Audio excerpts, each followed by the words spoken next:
Allô, bonjour Sophie. Oui, bonjour Thierry, vous allez bien? Oui, merci, merci. J'espère que je C'est... vous ai pas dérangé. Non, non, c'est plutôt Mais moi. dans Est-ce que... le mail, je me suis dit peut-être que vous avez beaucoup de choses à faire, vu que j'ai vu que vous faisiez beaucoup de vidéos en fait. Non, il n'y Et a pour- pas de souci, il n'y a pas de souci. Première question, est-ce que... On peut se tutoyer peut-être, si tu Oui, il n'y a permets. pas de souci, il Je n'y a pas serai de plus à problème. l'aise. Et est-ce que tu permets que j'enregistre notre échange? Oui, il n'y a pas de problème. Il y a pas de D'accord? souci. De toute façon, si par hasard... j'ai l'habitude d'enregistrer, et si vraiment c'est Oui, j'ai intéressant, vu ça sur ta chaîne YouTube, je oui. te proposerai de le diffuser, mais de toute façon, tu auras toujours ton droit de regard dessus, hein. D'accord, il n'y a pas de souci. Je te remercie beaucoup en tout cas. D'accord, super. Bon alors écoute, je reprends le mail que tu m'as envoyé. Tu m'écrivais qu'en fait tu souffrais visiblement de problèmes de fatigue chronique, ce qu'on appelle la fatigue chronique, et ainsi que lié à une maladie cœliaque, d'intolérance au gluten et à la caséine. J'ai ça effectivement, et là j'ai fait un test au mois de décembre en fait, un test de provocation au DMSA, je sais pas si tu... Oui, oui, donc test des métaux lourds. Test des métaux lourds, donc après il est revenu positif en fait. Pourtant je n'ai aucun amalgame, il est revenu positif au mercure, un peu de plomb, mais le plomb il n'est pas très élevé, et le cuivre était très élevé. D'accord, mercure, cuivre et un peu de Cuivre plomb. et plomb. Tu sais, c'est Le pas... plomb n'est pas très élevé par rapport à la norme. Si tu veux, je peux te dire les normes, il n'y a pas de... y a pas Vas-y, de vas-y, souci. vas-y. Alors j'ai fait ça chez Microtrace Minéral en fait. Je sais Oui. pas si Oui, oui, j'ai entendu parler, c'est un bon laboratoire. en Allemagne. Ah, tu m'entends? Oui, je Allô? t'entends, je t'écoute. Ah d'accord, donc en fait la zone de référence par exemple pour le mercure c'est inférieur à 1 et moi je suis à D'accord. 5,143. Ok, Il y a donc... marqué haut en fait. Et, Ouais, ouais, t'es voilà. bien. Le plomb il doit être inférieur à 5 et je suis à 7,044. Il y a marqué haut mais bon je pense que c'est pas ce qu'il y a de plus terrible. Et le dernier c'est donc le cuivre en fait hein, dans les oligo-éléments essentiels.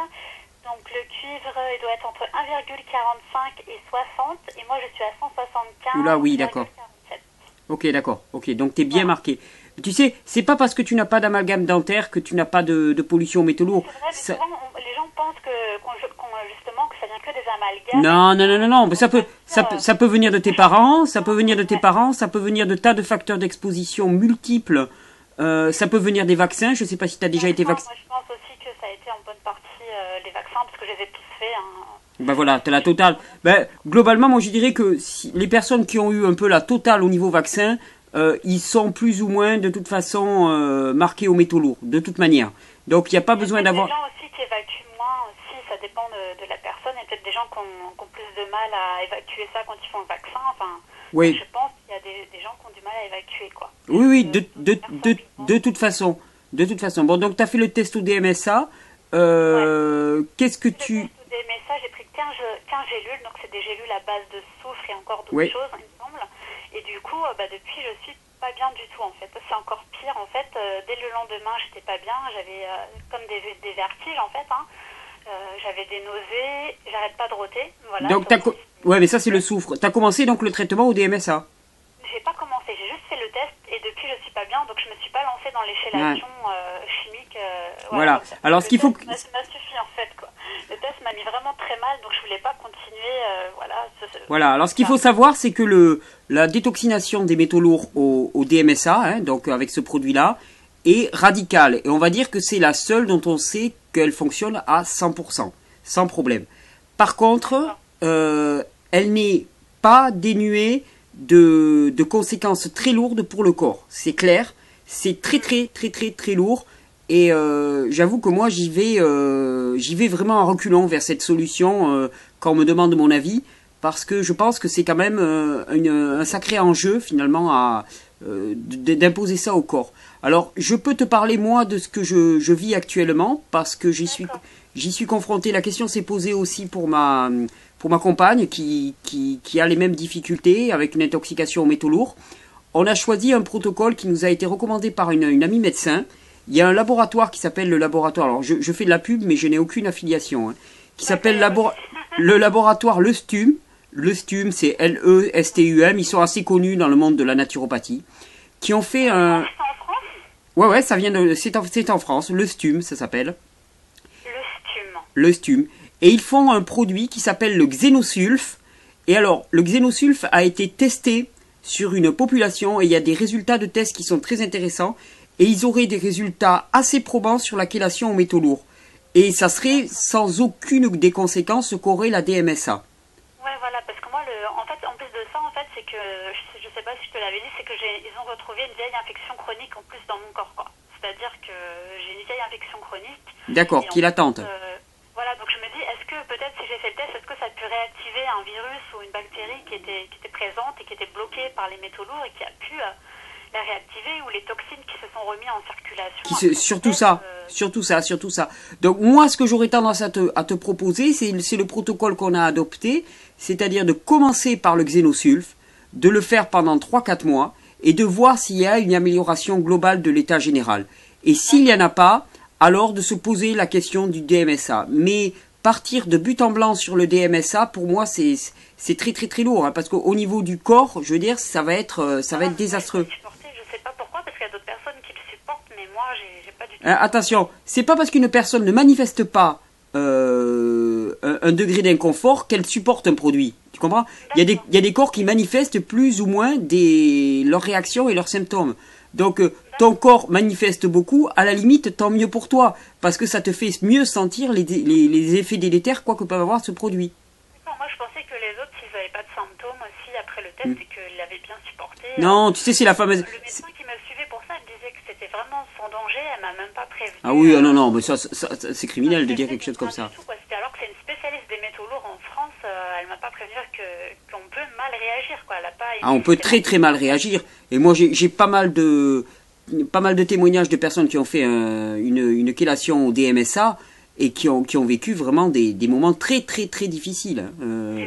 J'avais d'autres symptômes, j'avais plus mal dans certains membres, j'avais vraiment mal, je pensais même que j'avais quelque chose au niveau du pancréas, tellement j'avais des douleurs à ce niveau-là, je ne comprenais pas ce qui m'arrivait. Donc là, ce test était mi-décembre, et jusqu'à présent, depuis, je m'en suis pas remise.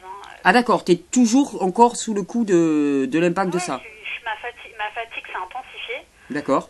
Ma fatigue s'est intensifiée, peut-être quelque chose s'est remis en circulation. Il est possible que des toxines se soient remises en circulation de façon massive. Là, j'essaye de faire une cure à l'argile verte pour essayer de nettoyer un petit peu. Je sais pas si c'est la bonne chose à faire. Ouais. On va en parler ensuite si tu veux. Ouais, voilà. Ouais, j'essaye de prendre ça et j'essaye de prendre des vitamines parce que j'étais carencée en tout. Hein. Vraiment, avant le test, j'ai fait une prise de sang bien complète et j'étais carencée de partout. Hein. Sélénium, le zinc, l'iode, j'avais pas du tout de vitamine D, j'avais pas de fer, j'avais D'accord. rien du tout. Hein. Ok, donc t'as un sang. Bon, alors c'est là où moi je voudrais un petit peu, on va dire, je vais vendre mon discours et ma sauce. Mais je t'entends dire que tu prends des vitamines, que tu prends des choses comme ça. Il est certain que tu dois être fortement carencé, surtout si tu as une maladie cœliaque, c'est-à-dire un très gros problème d'absorption. C'est-à-dire c'est une maladie auto-immune qui touche les villosités intestinales. Donc tu vas très très mal absorber, surtout les aliments solides que tu prends.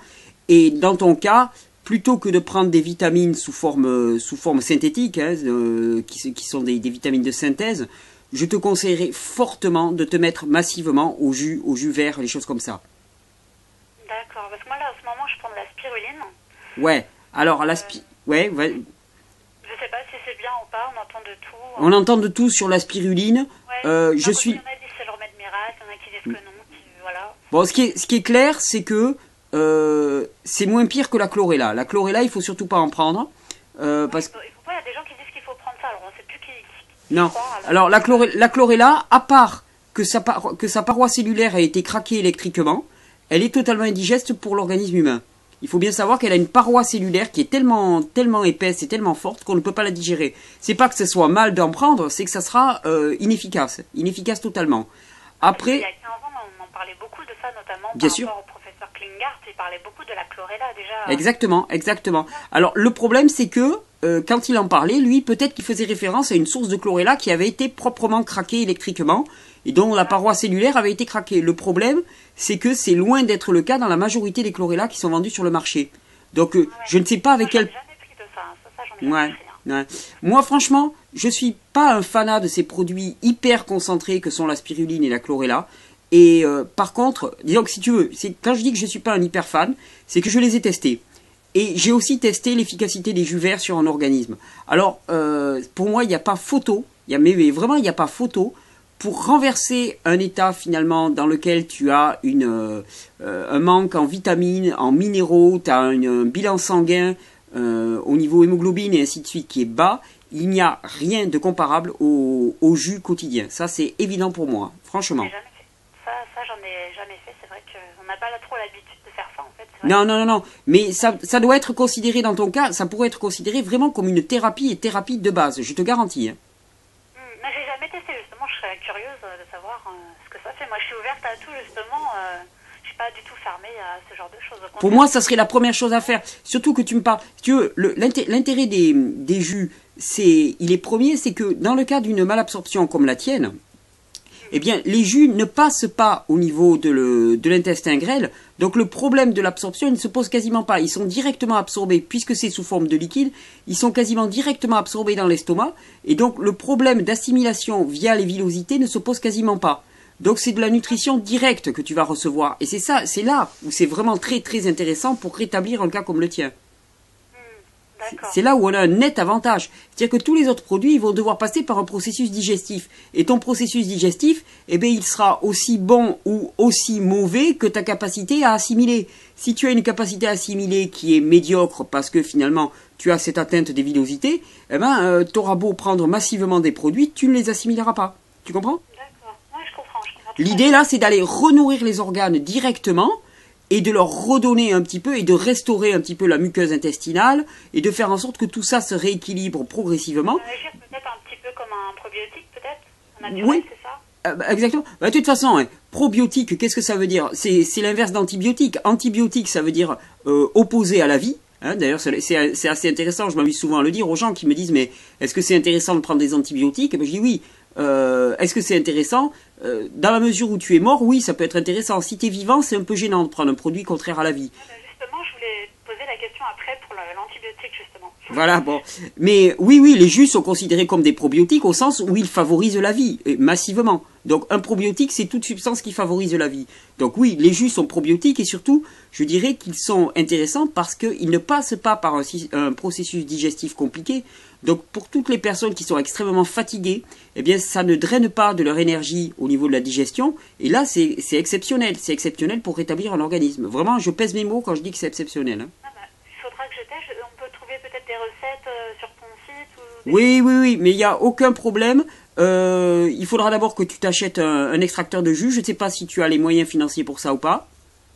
Je vais me débrouiller, il n'y a pas de souci pour ça. Comme une centrifugeuse ou quelque chose comme ça. Ouais, alors moi je te conseillerais plutôt, dans ton cas, comme je te conseillerais de faire quand même massivement des jus verts, c'est-à-dire à base de feuilles, je te conseillerais plutôt de prendre un masticateur, ce qu'on appelle un juicer masticateur.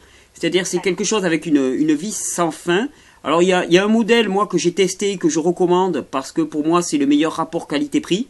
Donc c'est celui qu'on appelle le Omega 8004. Je pourrais t'envoyer par mail le lien. Voilà, ouais. Il y a une boutique à l'Angleterre où j'ai réussi à obtenir 10% de remise pour toutes les personnes qui passent par Vivre Cru. Donc on arrive à le toucher à un prix à peu près correct. Et si de toute façon tu avais des problèmes pour, je sais pas quel est ton budget, j'ai vu que t'étais quand même assez jeune à 25 ans. On a une opération de parrainage au niveau de Vivre Cru. C'est-à-dire que des personnes avancent pour une autre personne le prix d'achat du juicer et la personne qui l'a acquis le rembourse mensuellement. D'accord. Tu vois, donc ça c'est possible aussi. On a des parrainages disponibles actuellement, donc c'est tout à fait possible et ça permet aux gens qui ont un petit budget finalement de le rembourser mensuellement plutôt que de l'acheter d'un seul coup. D'accord. Non mais c'est vrai que ça fait longtemps que j'en veux un truc comme ça. Ah non mais là dans ton cas pour moi c'est le b.a.-ba, c'est le premier truc à mettre en place. C'est le avant. Prendre de la spiruline ou des choses comme ça. Ah oui, nettement. Conseiller aussi, je sais pas ce que t'en penses du chlorumagène pour fixer le calcium en fait. Alors le chlorumagène, eh bien, écoute, je vois qu'on a les mêmes sources et les mêmes personnes inspiratrices, je pense. Oui. Et je suis en train de tester, je peux pas dire. Donc le chlorumagène, quand même, je précise, puisque cet entretien va être enregistré, le chlorumagène, c'est de l'hydroxyde de magnésium et non pas du chlorure de magnésium. Il y a bon nombre de personnes qui connaissent le chlorure de magnésium.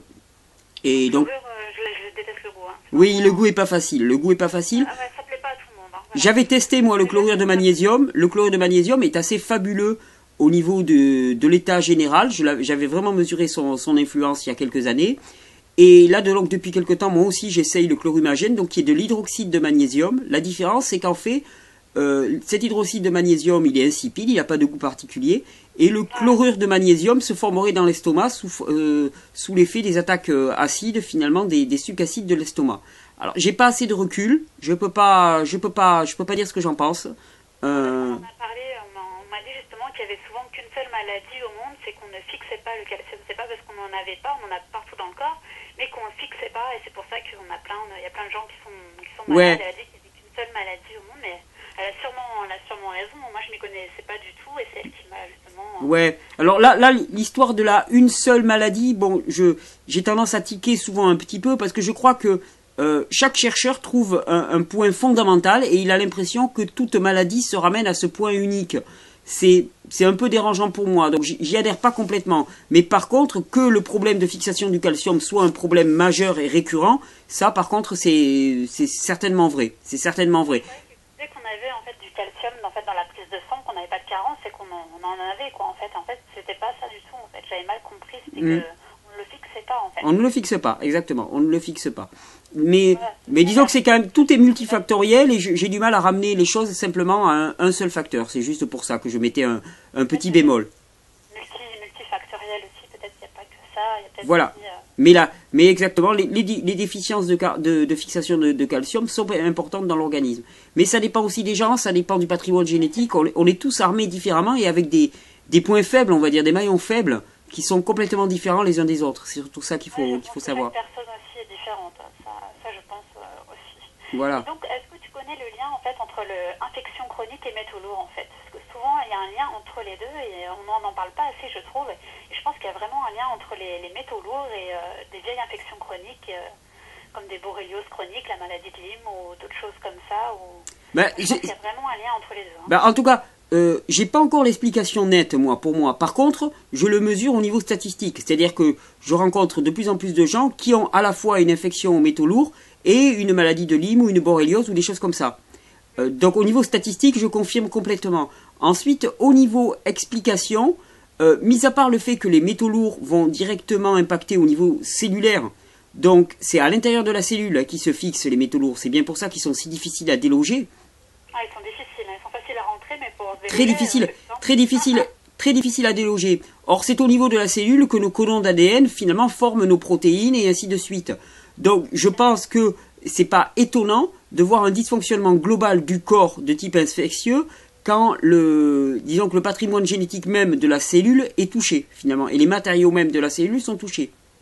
Donc, ça me paraît un début d'explication, mais ça ne suffit pas. Et j'ai pas, tu as... Par rapport à mes amis, on retrouve beaucoup de liens. En fait, toutes celles qui ont fait le test, des jeunes femmes comme moi qui ont la vingtaine et tout, celles qui étaient toutes intoxiquées aux métaux lourds avaient toutes une infection ou une maladie de Lyme. D'accord. Voilà, c'est vrai parce qu'on est toutes... Il y a beaucoup de jeunes, je reçois aussi beaucoup de messages de gens qui n'ont même pas 20 ans et qui ont déjà une multitude de problèmes et de symptômes, surtout beaucoup de fatigue chronique, des fibromyalgies... Beaucoup de choses comme ça, et ça fait peur quand on se dit... Ça fait peur, et alors c'est souvent... C'est très... Bon, ce qu'il faut voir, c'est que la fatigue chronique, c'est souvent aussi lié à des problèmes de malabsorption, de malabsorption massive. Et peut lier aux métaux lourds aussi, peut-être oui. Aussi que ça prend la place de certaines choses dans le cerveau ou dans d'autres endroits. Mais ce que je te dis, c'est qu'en fait, les métaux lourds aussi, disons, dans le simple fait qu'ils vont s'immiscer directement dans la cellule, c'est au niveau du codage, si tu veux, dans la cellule, c'est là que nous élaborons toutes nos protéines, le cholestérol, les acides gras propres au corps humain. Donc, si le codage est perturbé par des métaux lourds, c'est tout le système qui dysfonctionne. C'est aussi simple et malheureux que ça, malheureusement.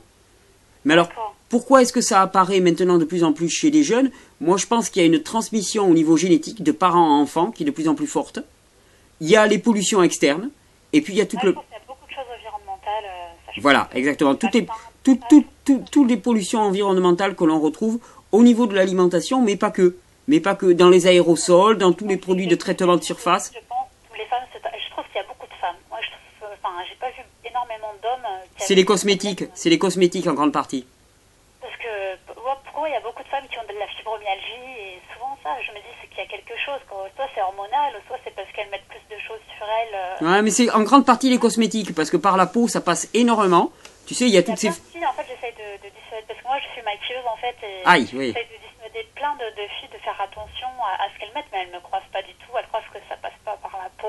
Ah non, bah alors non, mais attends, la peau c'est l'une des muqueuses les plus perméables qui soient. C'est une armure, en fait, alors que... Non, pas du tout. Au contraire.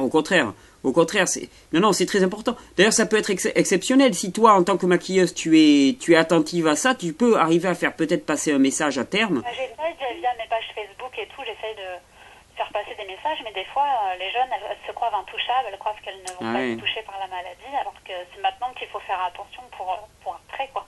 Ouais, tout à fait. Mais elles ne croient pas, c'est très très dur chez les jeunes de faire passer les messages comme ça, c'est... Ouais, mais au niveau des cosmétiques, je pense que c'est effectivement un point critique. Vraiment, et de loin. Cosmétiques, ouais, je pense ça, tout ce qui est teinture, tout ça, je pense que ça joue, quoi. Forcément, il y a des métaux lourds aussi dans pas mal de cosmétiques, il y a des dérivés de pétrochimie, il y a énormément plein de choses, il y a justement des perturbateurs endocriniens. Les fameux perturbateurs endocriniens, tout à fait, oui. Voilà, il y a énormément de choses. Alors, il y a beaucoup de problèmes aussi de stérilité chez les jeunes femmes, je trouve beaucoup maintenant. Peut-être choses qu'on ne trouvait pas il y a 40 ou 50 ou 60 ans, il n'y avait peut-être pas autant de trucs comme ça, quoi. Non, et ce qui est intéressant d'ailleurs, c'est que ces problèmes d'infertilité, on les retrouve chez les jeunes femmes qui sont soumises finalement à tous ces cosmétiques, avec ces perturbateurs endocriniens, et on les retrouve aussi massivement dans la population des agriculteurs. Parce que les agriculteurs, dans tous les produits qu'ils répandent... Ouais, dans tous les produits qu'ils répandent dans les champs, finalement, on retrouve les mêmes perturbateurs endocriniens. Donc ce sont des populations à risque. Là aussi, c'est assez impressionnant. Et le niveau d'infertilité, finalement, dans les familles d'agriculteurs devient impressionnant. Vraiment très très impressionnant. Ouais, parce que même au niveau, il me semble, pour soigner les dents et dans les résines, il y a du bisphénol A aussi, en fait. Tout à fait. C'est aussi un perturbateur endocrinien. Du coup, on ne sait plus comment se soigner les caries, en fait. Parce que là, j'ai des caries, pour l'instant, j'ai pas fait d'amalgame, mais du coup, je sais plus comment les soigner pour pas m'intoxiquer, soit par les métaux lourds, soit par le bisphénol A et plein d'autres choses toxiques qu'il y a dedans. Il y a des résines céramiques qui ne contiennent pas de bisphénol A, mais là, il faut vraiment trouver un dentiste qui soit au courant. Elles sont super chères, à moins d'être milliardaire, la céramique, c'est super cher. Hein. Je sais. On m'a dit que c'est hors de prix. Sinon, il y a Marie Grossman aussi qui m'a dit qu'il y avait le ciment vert ionomère, il me semble, de mémoire. Je connais pas. Il n'y en avait pas normalement dedans. Mais je sais pas comment me faire soigner les dents. Parce que chaque fois que j'appelle les dentistes, ils veulent pas me donner l'information s'il y a du bisphénol A dedans. D'accord. On peut pas vous dire. Donc du coup, on sait plus. Les caries, il faut quand même les soigner parce que ça aussi, ça peut. Oui, non, c'est une voie d'infection massive, hein, donc. Une voie d'infection massive aussi, voilà, tout à fait. Donc je me dis, comment je vais faire? Pourtant, je suis en région parisienne, il y a plein de dentistes, mais c'est dur, quoi. C'est dur de se faire soigner les dents à l'heure actuelle, à moins d'être milliardaire. C'est pas facile parce que dans les deux cas, on va avoir des problèmes, même si peut-être le bisphénol est peut-être moins fort que au niveau du mercure, mais... Ah non, ça n'a rien à voir, mais c'est pas une solution non plus. C'est pas une solution non plus. Alors au niveau des dents, là aussi, l'adjonction de jus vert dans ton régime, vraiment peut changer beaucoup de choses. Hein. En reminéralisant, tu peux avoir finalement des résorptions de caries ou des choses comme ça qui peuvent apparaître, hein, je te signale. Ah, parce que j'ai beaucoup de caries. Hein. Alors ouais, mais là, tu peux mesurer aussi des sacrés avantages et des sacrées avancées comme ça. J'ai beau me brosser les dents, j'ai des caries, je sais pas pourquoi, si c'est lié peut-être à la maladie cœliaque qui engendre des choses comme ça, mais... Je dirais que c'est plutôt lié à une acidité globale de l'organisme. Je pense que c'est dû je pense à ça aussi, parce que j'ai beau me brosser les dents, j'ai toujours des caries. Mais de toute façon, si tu as une maladie cœliaque, c'est que tu as une acidité globale de l'organisme. C'est pour ça que... J'ai une dysbiose en fait, j'ai une perméabilité de l'intestin. Moi je pense que c'est en grande partie, beaucoup disent que c'est génétique la maladie cœliaque. Il y a peut-être un pourcentage de génétique, mais je pense qu'il n'y a pas que ça. Quoi. Non, il n'y a pas que ça. C'est les vaccins, c'est les métaux lourds. On retrouve souvent des cœliaques qui sont intoxiqués aux métaux lourds et vice-versa. Ouais. Souvent les intoxiqués aux métaux lourds sont en régime sans gluten et sans caséine. Et je pense que c'est pas pour rien qu'il y a vraiment un lien entre les deux. L'association française d'intolérance au gluten, mais tout sur le génétique. Mais c'est pour ça que je me suis même fâchée avec eux. Je leur ai dit que c'est pas possible que ce soit que ça. Je dis pas qu'il y a peut-être un pourcentage. Mais après, c'est la vie qu'on a, c'est l'environnement, les vaccins, ce qu'on a mis dans notre bouche, tout ça. Voilà, mais c'est surtout que... On mange aussi, c'est un tout. Après, si on mange avec beaucoup de pesticides aussi, je pense que c'est un tout et qui rend à la fin l'intestin comme ça. Il y a une dysbiose qui se fait voilà, c'est pour ça, quoi. Je me dis qu'il n'y a pas que ça. Mais c'est surtout qu'une fois que tu as permis... Mes parents, ils ont fait le test pour voir et les deux, ils sont pas intolérants au gluten, et ni ma sœur, ni quoi que ce soit. Donc, je suis vraiment la seule, quoi. Donc, Mais une fois que tu as ta perméabilité qui est installée, c'est là où ça devient terrible, parce qu'une fois que tu as ta perméabilité installée, finalement, tu as des tas de protéines, finalement, qui ne devraient pas passer au travers de la paroi intestinale qui passent, et c'est à ce moment-là que le niveau d'acidité de l'organisme et finalement, de pollution globale, de toxicité de l'organisme augmente, et ça devient un cercle vicieux. Parce que comme le niveau d'acidité augmente, finalement, les agressions sur la muqueuse intestinale augmentent, la perméabilité augmente, et ainsi de suite. Oui, parce que j'avais une maladie cœliaque sévère, j'avais eu aucune du tout villosité.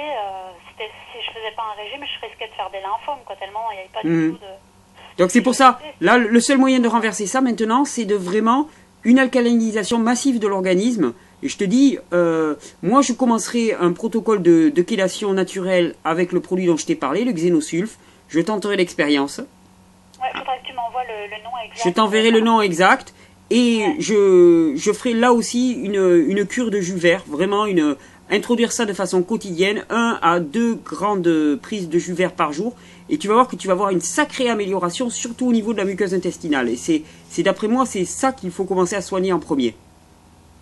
Ouais, parce que ça, j'avais vraiment une inflammation, j'avais une hyperlymphocyte.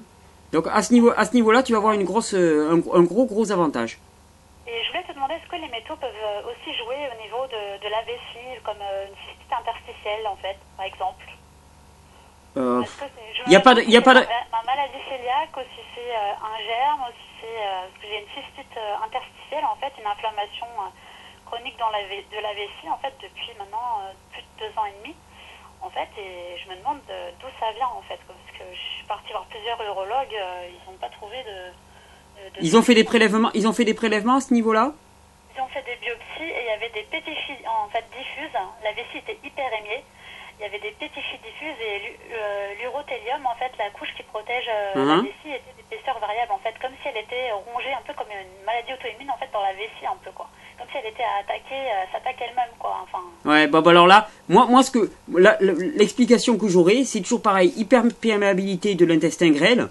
Donc passage finalement massif de protéines complètement anormales, et ensuite le corps, le système immunitaire, ben lui il cible toutes ces protéines anormales et il va les détruire. Une maladie auto-immune, c'est simplement ça. C'est le... parce que j'ai une maladie cœliaque, une cystite interstitielle, tout ça, je me dis que voilà. Non, c'est global, c'est un tableau, c'est un tableau global, hein, tout colle ensemble, je veux dire. Si ça va se situer sur la vessie, alors là, ça vient plutôt on va dire, de prédisposition. On m'a dit que le cuivre aussi pouvait hériter, le mercure aussi notamment. Oui. Une intoxicométaux lourd m'a dit que ça pouvait être le mercure également, enfin, plusieurs choses qui pouvaient atteindre tout ce qui est système urinaire, etc. Oui, absolument.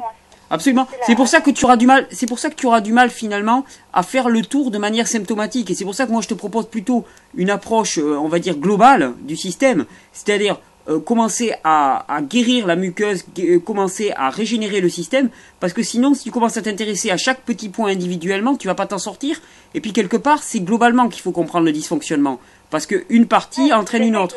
Des fois, je me casse la tête et des fois je me dis c'est pas possible. Je vais jamais trouver d'où ça vient, ni le pourquoi du comment, ni...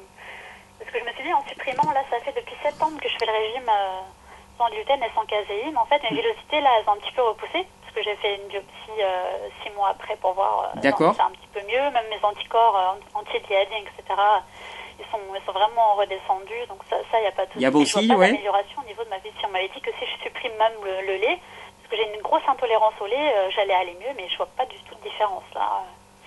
Je vois pas du tout les effets, donc est-ce que peut-être c'est les métaux lourds qui agissent, ou peut-être un germe, parce que je suis partie à l'étranger, en fait, tous mes problèmes ont commencé comme ça. Je suis partie dans un pays du Maghreb en vacances, en fait.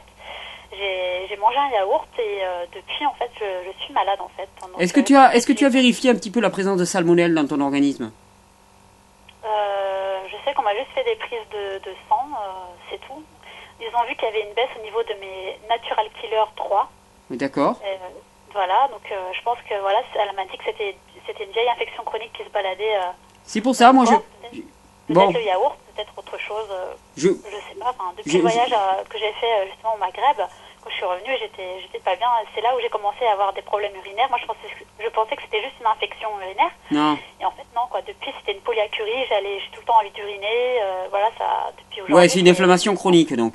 Et je commençais à perdre du poids dès que je suis revenue de vacances. J'ai commencé à perdre du poids. Je comprenais pas. Perte de poids, de toute façon, c'est les problèmes d'assimilation. Hein. C'est tout ce que moi, tu... j'avais aucun symptôme de la maladie cœliaque dans mon enfance et mon adolescence. Je n'avais aucun symptôme. J'étais vraiment ronde. J'avais jamais mal au ventre. J'avais jamais de diarrhée. J'avais rien de symptomatique là-dessus. Moi, c'est ma mère qui m'a dit de faire le test, qui a fait des recherches et qui m'a dit d'aller faire le test. Et c'était positif, quoi. Et c'est comme ça que je l'ai su, sinon je l'aurais certainement jamais fait. Mais bon nombre de personnes sont confrontées à des états de maladie cœliaque, ils ne le savent pas, donc sont dans des états de fatigue chronique et l'ignorent complètement, ça c'est clair. Hein. Ouais, parce que aussi ce que j'ai oublié de te dire, c'est quand je suis revenue en fait du Maghreb, j'ai fait un vaccin aussi par-dessus. Ah ouais, d'accord. Voilà, et c'est à partir de là où aussi tous mes problèmes se sont augmentés au fil des mois. J'avais des symptômes, j'avais des douleurs musculaires, j'avais pas de salive, j'avais de la bouche sèche, je perdais du poids, je perdais mes cheveux. J'avais vraiment des symptômes bizarres et plus le temps passait, plus j'avais des symptômes incroyables. Les médecins ils comprenaient pas. Elle doit être folle celle-là, c'est pas possible. À chaque fois la nouvelle douleur, un nouveau symptôme. L'année dernière, j'avais vraiment des brûlures en fait à la tête, quoi, surtout unilatérales, quoi. J'avais des brûlures comme si un briquet à vif touchait mon crâne en fait, quoi. Et je comprenais pas, quoi. Ils étaient obligés de me mettre. Mais donc là, il faut détoxiner de façon massive, vraiment, et commencer maintenant, hein, effectivement. Ouais, parce que je comprenais pas, et donc du coup j'ai fait tout un tas d'examens, des IRM, ils trouvaient rien du tout. Alors le problème aussi, hein, je vais te dire, c'est que tous ces examens-là que tu décris, bon, ils sont intéressants pour aller comprendre ce qui se passe. Simplement, ils sont très impactants aussi. Quand je t'entends parler de biopsie ou des choses comme ça, c'est extrêmement violent pour tout ce qui est la muqueuse intestinale. Donc, maintenant que tu commences à avoir un tableau complet des choses, je t'encouragerai à ne pas chercher non plus tant d'explications que ça et à essayer de régénérer globalement le système, parce que chaque fois que tu vas faire un IRM, un scanner, une biopsie, eh bien c'est une lésion de plus que tu apportes à ton organisme. Sois attentive à ça aussi. Je sais que même tout ce qui est radioactivité, tout ça, c'est pas bon du tout. Ah mais non, c'est pas bon du tout, effectivement. C'est vrai que quand on a des douleurs, on se dit faut le faire, parce que voilà, moi j'avais souvent des douleurs au niveau des reins, ils trouvaient rien au niveau des reins, alors que je pense que c'est une inflammation, je pense que c'est pas visible au niveau des radios, et je pense que j'ai une irritation des reins en fait due au cuivre, sûrement parce que le cuivre il peut poser des problèmes néphrotiques aussi, et parce que souvent j'ai mal aux reins, et pourtant quand ils mesurent mon taux de la créatinine, tout est bien, tout est bien, d'accord, tout est bien, mais j'ai mal aux reins, quoi. Mais vraiment, le message que je voudrais te faire passer maintenant, c'est essaye de t'attaquer vraiment globalement au dysfonctionnement du système et non pas d'essayer de t'y attaquer de façon symptomatique, parce que finalement à la fois tu m'a donné en fait un antibiotique, je l'ai pas pris encore, parce que j'ai peur de le prendre. Mais t'as bien raison. Écoute, je vais t'envoyer un mail en t'envoyant toutes les informations au niveau des jus, au niveau des protocoles de détoxination naturelle aux métaux lourds, et je t'encouragerai vraiment à démarrer sec là-dessus. Et je te garantis que tu vas voir des améliorations vraiment, et ça va être l'état général du corps que tu vas voir s'améliorer, et non pas tel petit symptôme ou tel petit symptôme. Et c'est là où il y a une très très grande différence. D'accord. Et au niveau de l'antibiotique, tu conseilles pas ah non. Non. Comme je t'ai dit, moi, antibiotique, ça dit... Comment Ah. Oula. Problème de batterie. Bon, écoutez, on va s'arrêter là. Plus de batterie dans le téléphone.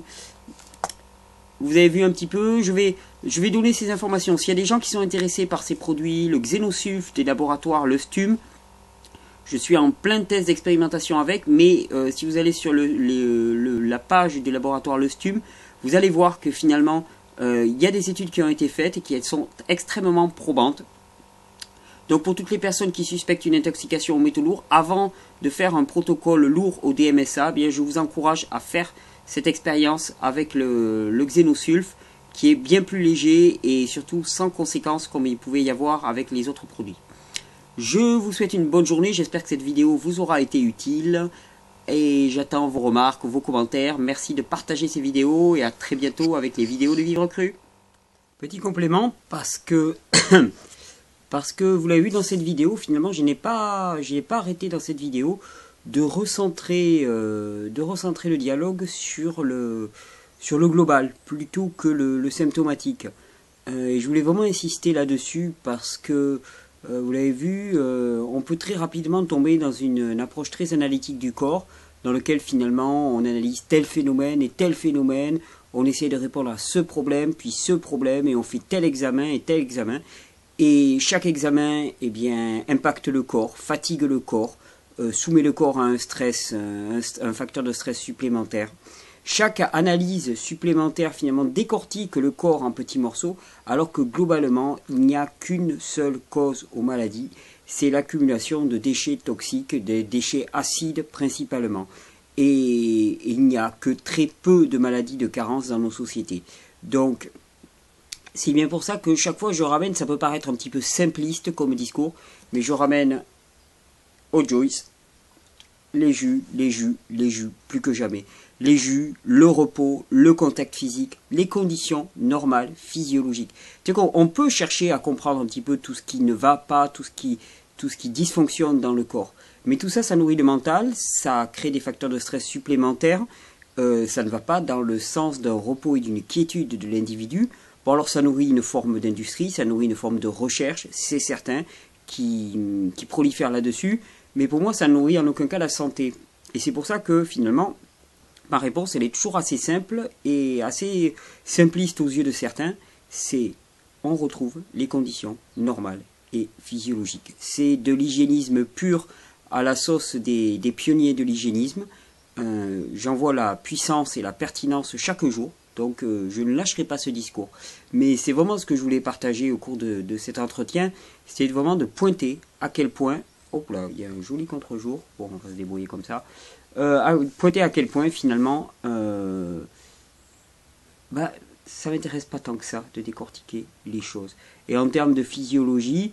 Bon, je travaille la physiologie, avec des cours de médecine, mais je pourrais aller beaucoup plus loin dans mes recherches en termes de physiologie, et finalement je ne le fais pas non plus. Il y a un moment où je m'arrête parce que je me dis, ok, je vais décortiquer, et après. Je connais les conditions normales de fonctionnement du corps, je connais les conditions à lui fournir pour qu'il fonctionne normalement. C'est peut-être ce pour lequel je dois œuvrer le plus, et c'est ce que je veux offrir à tout le monde. Voilà, dernier petit partage, petit jus.